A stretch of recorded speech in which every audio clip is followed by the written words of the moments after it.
ce grand amour qui vient d'Asie. Je suis nue si fragile, le corps qui tremble. Hello, good morning everyone. Warm welcome to all of you on the second day of the conference on the freedom of expression in the digital age. As you might have seen in the program, today we will continue the discussion with a series of lectures relating to freedom of expression, to media sector, and to modern day journalism. Today we will start with an exciting discussion on modern political tabloid journalism with Ralf Schuler, Chief Correspondent in the Parliament Office of the Bild, and Boris Kalnaki, Head of Media School at MCC. Gentlemen, the floor is yours. Köszönöm, Lili. Jó reggelt kívánok mindenkinek. And I will now switch to English. Ralf Schuler is one of the most important journalists in Germany, partly because he works for a very big newspaper, the tabloid Bild, hugely influential in German politics. He is the man who, up to now, had been following Chancellor Angela Merkel and her party, the CDU, had been covering these topics, and because of that, he was an important voice to be heard at any time. He also wrote a very influential book, Let's Be Populists, I think was the title, in 2019. And he argued that journalists in the Western world, or at least in Germany, had strayed from what people were thinking. They were living in a parallel world, and it was important for them to return to actually listening to what people think, because if they didn't, then people wouldn't believe them anymore, wouldn't trust them anymore, and that would weaken democracy. They would then maybe begin to not trust politicians anymore, not to trust parliament anymore, and that's a bad thing. And that book had some impact on how journalists think about journalism in Germany. He will now do a lecture, actually a short lecture about tabloid journalism, modern tabloid journalism. So, Ralf, the floor is yours. Kívánok!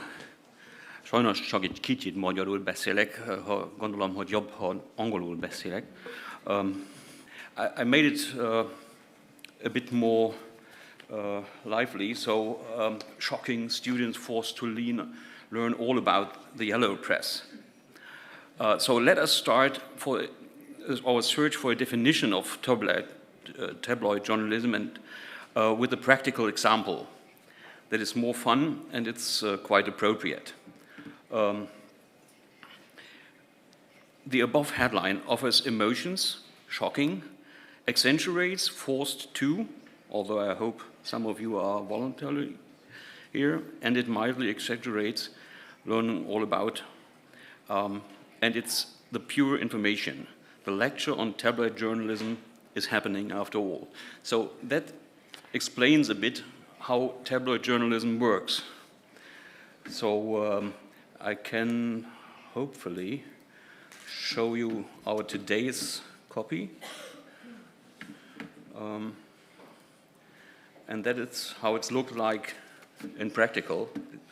There was a completely collapse of all emergency hotlines yesterday in Germany. So this is our headline over there. You see big pictures, you see big letters, big headlines. This is a political page, page 2, which should be one of the most important in Germany. That's what we try to reach.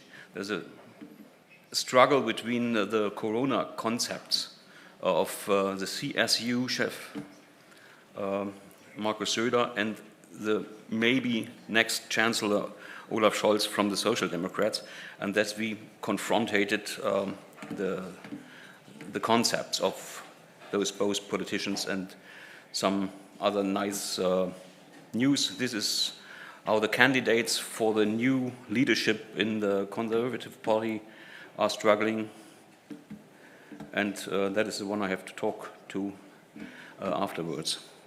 So just a short impression how our newspaper looks like. I don't want to bore you with some classical lecture covering the history, theory, and forms of tabloid journalism.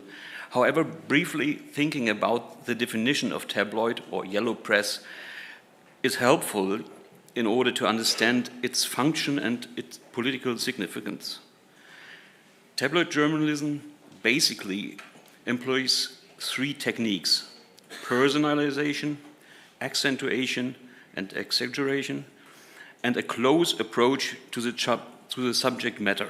A few years ago, we had the Ludwig Maximilians University of Munich carry out an elaborate study. While reading newspaper articles, the participants were put into a CT scanner in order to examine activities of the certain brain areas.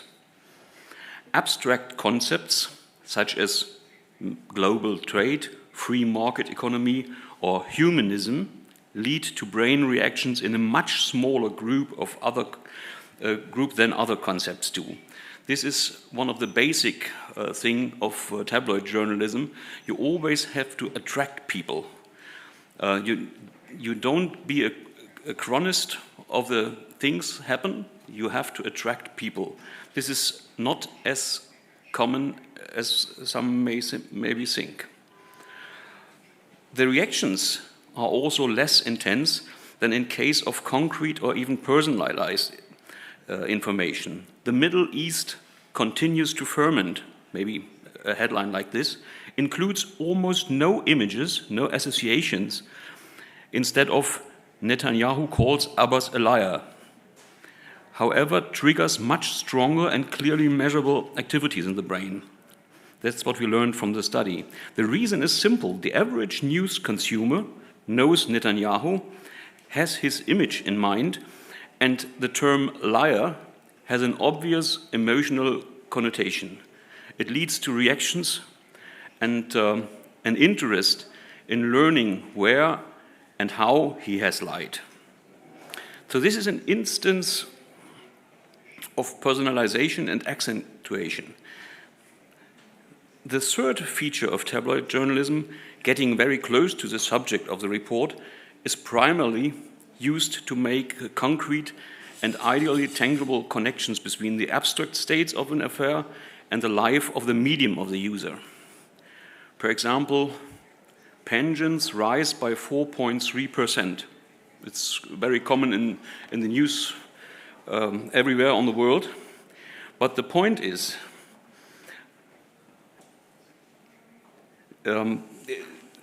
it presupposes that you have to be good in roughly calculating if you want to know how much more you personally will have had in your pocket afterwards. A table, however, with columns and steps of 100 euro, maybe, or forint 100 is less, I think, on which you can put your finger and find out how much you will have, will invite readers to take a look and will make them angry or happy, and it will provide a concrete use and offer sometimes to talk about it. So this is, tabloid journalism is translating abstract things into usable things for the average user of the media. So in tabloid publications, form and content cannot be separated from each other. Loud, fat headlines, big pictures, as I've shown, simple language, and short texts that do not overstrain the attention go along with an exciting treasury chest of full of politics, eroticism, crime, sensation, bizarre and astonishing stories. And of course, gossip from all over the world. In short, the yellow press is human. It has to address its readers on an emotional level, and it has to reflect their emotions. The German punk band Die Ärzte take a swipe at Bild in their song Lass reden, let them talk. And I try hardly to the verses of the punk band. Let people talk and just smile mildly. Most people have their education from Bild, and that consists, as everybody knows, in fear, hate, tits, and the weather forecast. Of course, the punk band mean this as a criticism. However, saying that most people reading Bild should have made them think a bit more. Fear, hate, tits and the weather forecast is indeed an appropriate lyrical description of things that are on people's minds. And that moves them, if you like this or not. I think that addressing these issues in the media is not only legitimate, but almost necessary and important for a social perspective. It makes learning about the world in a low threshold way possible for people who do not have the time or access for long articles about the Eurasian arc of crisis or the new risk structure compensation scheme for health insurance. These two issues are indeed relevant for every one of us, but they have to be translated in a way that makes them consumable for everybody. And that is exactly what tabloid journalism has to do. The tabloid press thus has been an, as it were, barrier-free medium. It must provide incentives to interest the uninterested. It must be clear and simple and must translate complicated states of affairs into everyday life. And it must not argue back or force forever. So opinions should be clear and straightforward. They should take regular readers, users into account. Tabloid wants to be and has to be a mass medium for the masses, not for the allies. Only if these conditions are met with tabloid media fulfill another function, beyond this of economic success, which is of course also relevant. The function of a messenger carrying messages from the base of the society up to the allies of the society. Traditional upper class and intellectual media in Germany, for example, Frankfurter Allgemeine Zeitung, New Zurich paper, NZZ, or The Guardian or The Times in the UK, can afford a certain ignorance toward their audience. They can expect that their readers to look up loan words or specialist terms. Even the layout can be austerer. The idea is you want to be informed, so eat what we are presenting. They look down to their tabloid and mass audience competitors who are trying to present form and content in an appealing way, who use lurid headlines, flashy pictures, and simple texts to make the world that they reflect flavorful. The so-called quality press might be sophisticated and stylistically elaborate, but the broad reach of tabloid media is much more than just an economic measure. It's an important sensor for the society's inner moods, which leads us to the topic of politics. I think that existence of tabloid journalism is not only justified, just that of ice cream or McDonald's, it's also important seismograph for the society. Tabloid is not a basic food item, sure, but it shows the unrest of the lower third of the social pyramid, which consists of the majority of the people. In the upper third, intellectual consistency determines the debate about issues such as climate protection or veganism, or certain ideals such as unified Europe, migration, gender ideology. People in the lower third of the pyramid at the same time continue to live their lives unimpressed by these issues.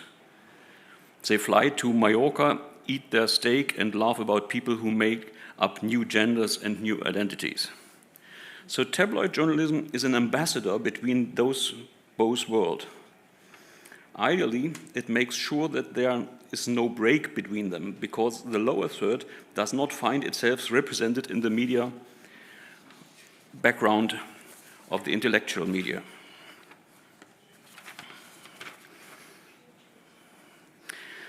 The often lamented populism that can be found in many forms around the globe, Trump, Bolsonaro, Duterte, Le Pen, has its root here, at the fracture between metropolitan allies and the simple, mostly rural majority. So tabloid journalism, therefore, has to be populists in the best sense of the word. The vox populi, dragging the majority's actors in politics and in the media down to earth again. The more idealists with their noble ambitions run ahead of people's actual lives, the more dangerous the development is for the inner constitution of the society. How can tabloid journalism achieve this? The answer sounds simple, but it's difficult to implement. Stay close to the people. Editors often live in big cities too. Then they can easily do without a car and shop for organic food. It's easy to forget that less than 1% of the people in Germany are vegans.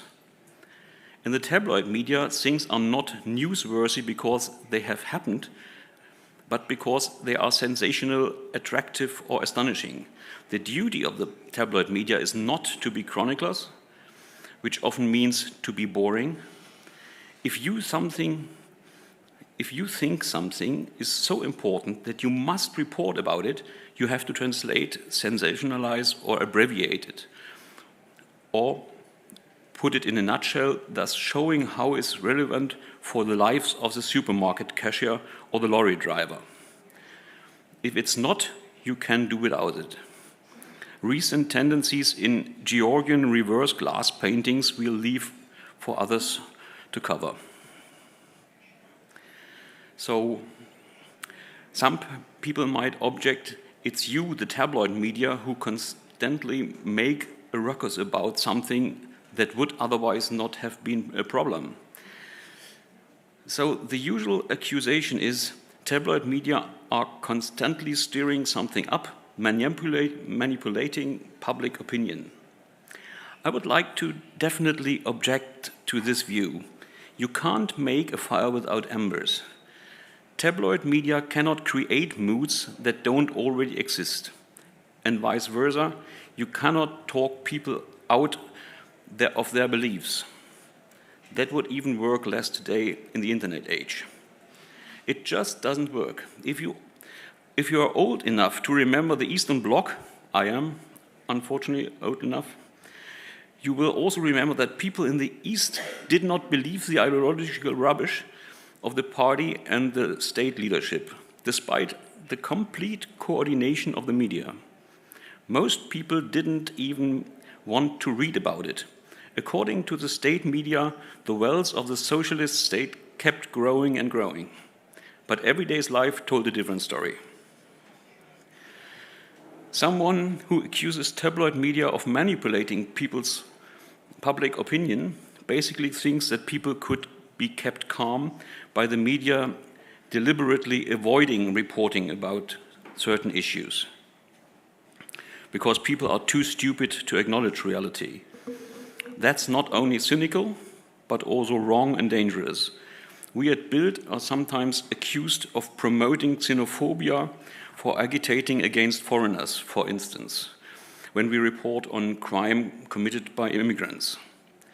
But the opposite is true. People can see every day that entire neighborhoods are declining, that criminal clans are gaining the upper hand, and that hatred is preached in certain mosques.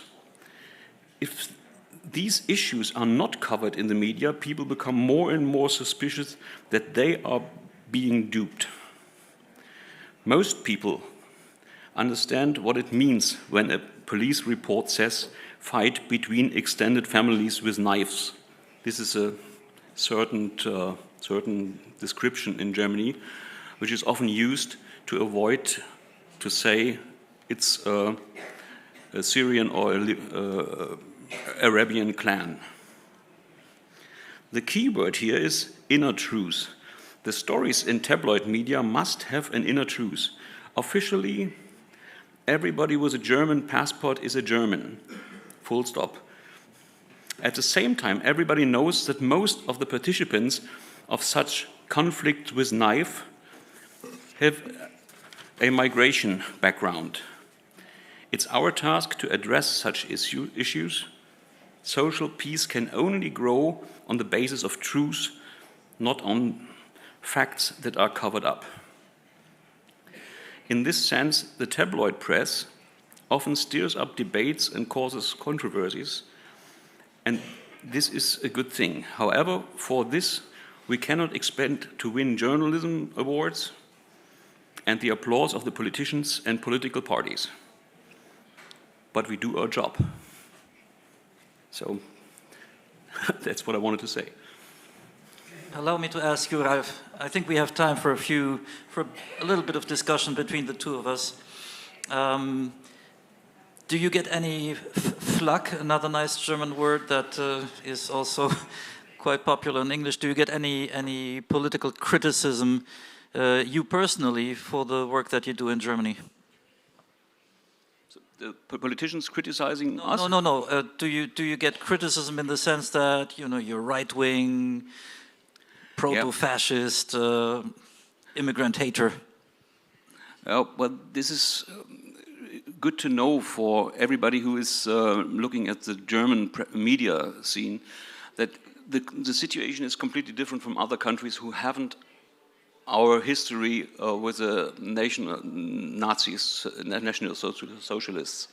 So you have to be very careful not to be branded as a Nazi-related right-wing media journalist.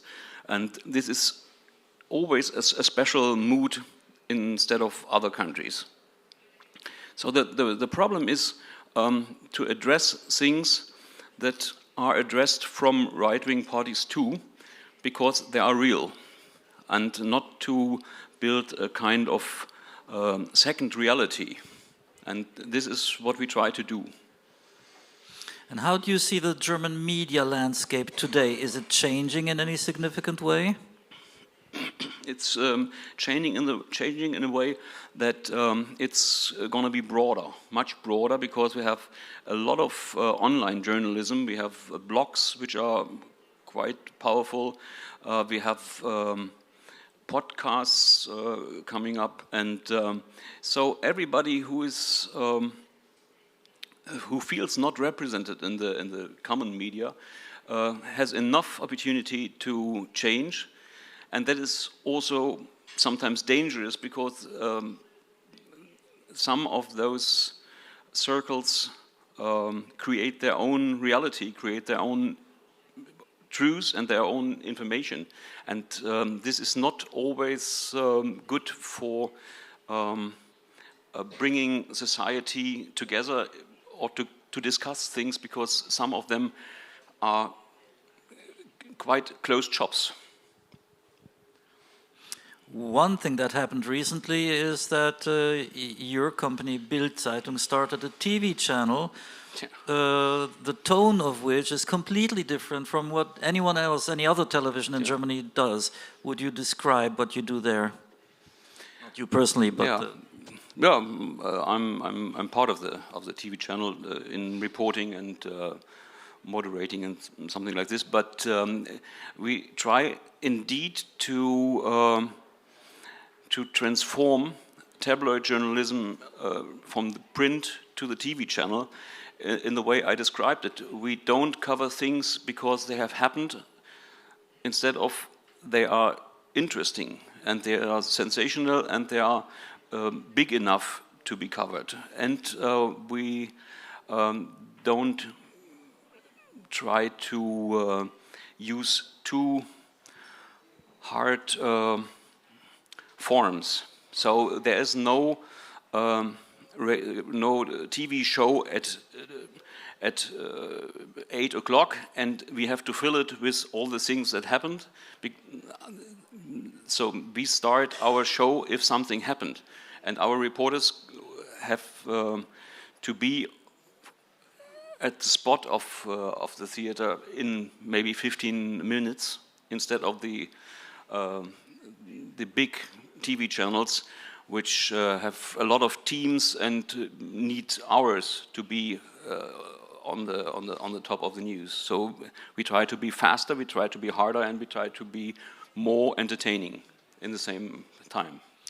Do you get any criticism from the other competitors, from the the public TV stations, the commercial TV stations that dominate the market? Yeah, it's the average criticism. We are too loud, we are too fast, we are not reflected enough and not intellectual enough.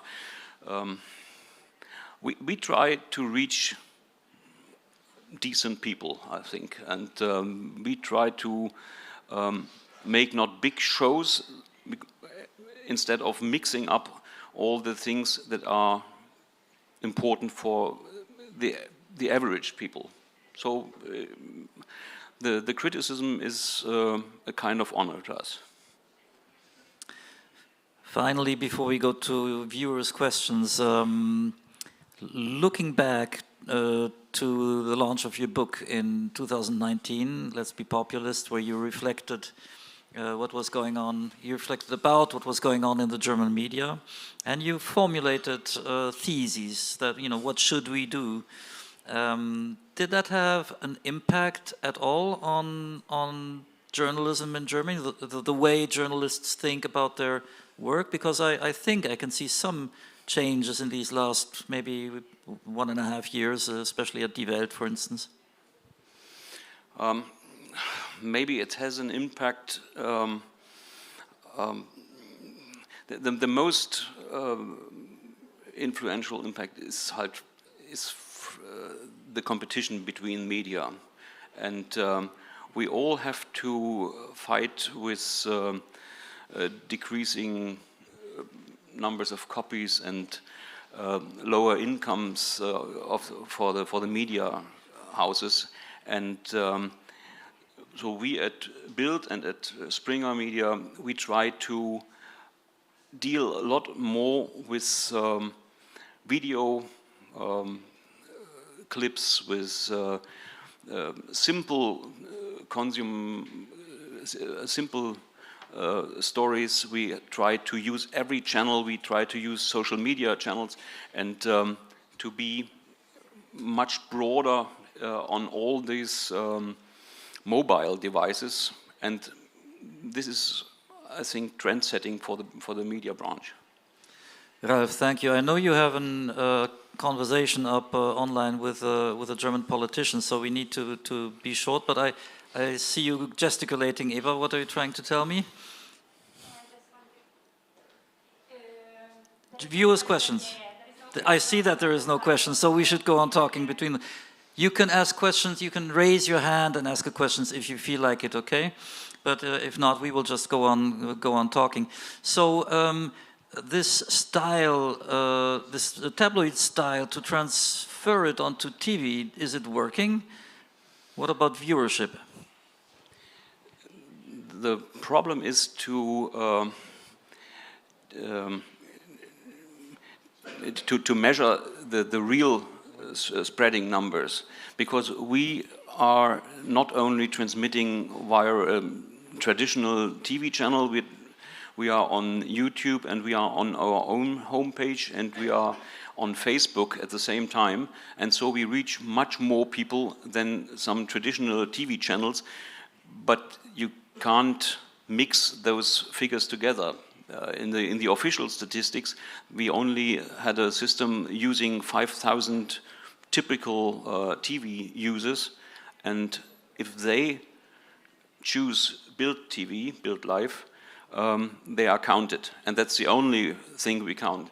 So on very hot news topics, we are better than the common TV channels, but it isn't count. So we try to increase our figures. How much of a priority is this TV project within Bild? Are the best people put to work there? Is it very high up on the agenda of management? It's top of the agenda. We use the same couple of journalists for print, for online, and for the TV project, and we try to, which is which is a really experiment to use the same office to distribute the content on various ways. And so it's very hard sometimes to be on all these channels at the same time. But it's nice to see, and it's the only way, I think, for the future of media to have tests on every channel to spread your content.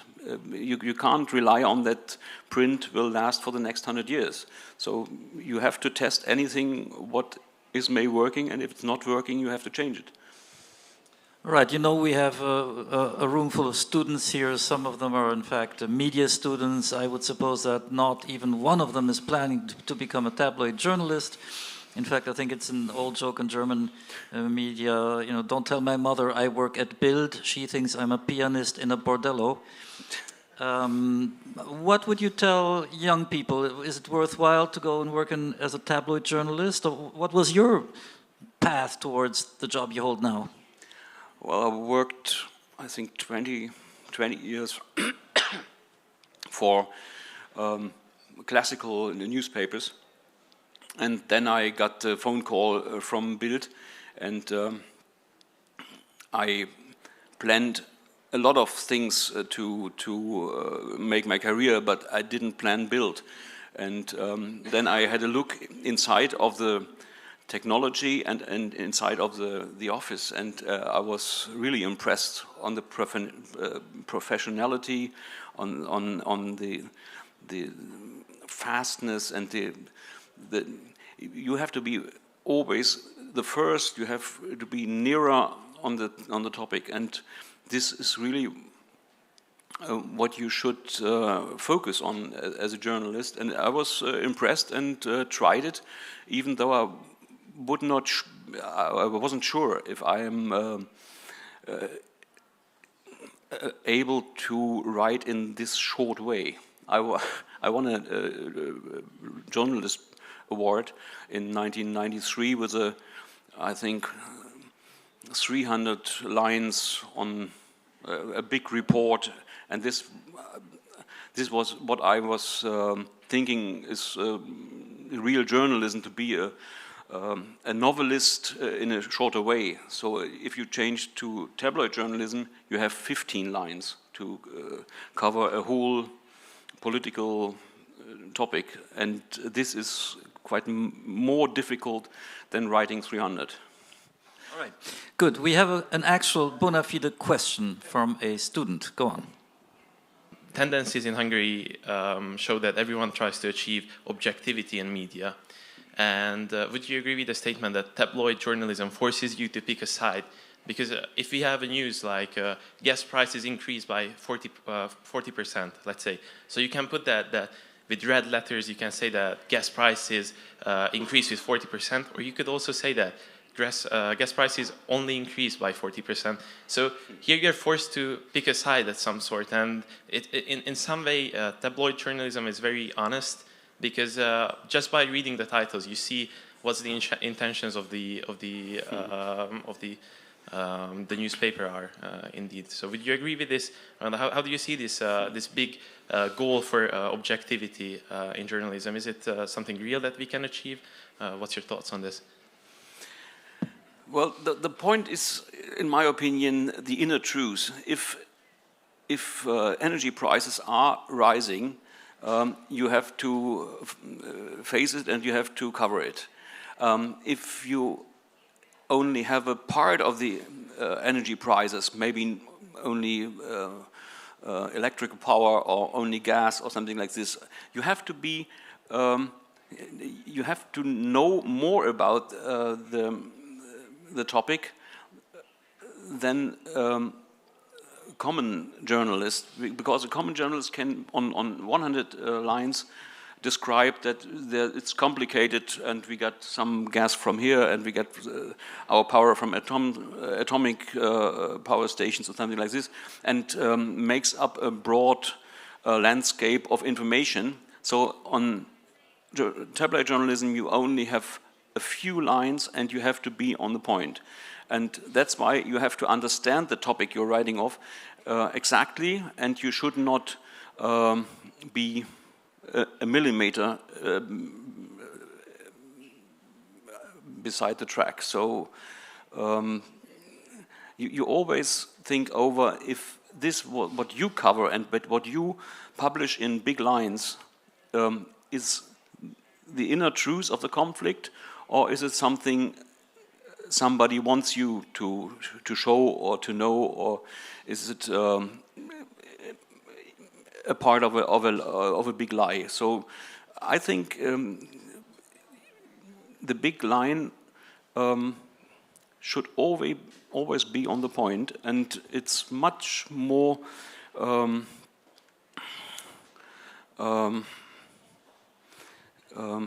complicated to make good big lines instead of normal headlines in other media with some points which are maybe not in the center of the conflict. So what you're suggesting is, yeah, we pick a side, but ideally we pick the right side. That's what I wanted to say. Yeah. Any other questions? So this leads over to a point we discussed yesterday, the so-called fact checkers. And this is an interesting thing, because if you're old enough to remember socialist times, there was scientific Weltanschauung. Scientific worldview. Yeah. So the socialists on that time told that they are representing a scientific view on the world. So it wasn't. And today we have lots of facts, and you can check nearly everything. Aristotle told that bigger stones are falling faster than smaller stones, and it lasts 1,000 years until Galileo shows the opposite. So it was a kind of scientific information, but even scientific things living from doubting it. So our society needs the doubt on everything, on the corona rules, on the climate modulations and everything. So I think the headline in maybe in some papers tomorrow will be shocking. Ralf Schuler spoke to MCC students. Oh. Thank you very much for being here. Yeah. We will listen to you again this afternoon. Okay, thank you so much.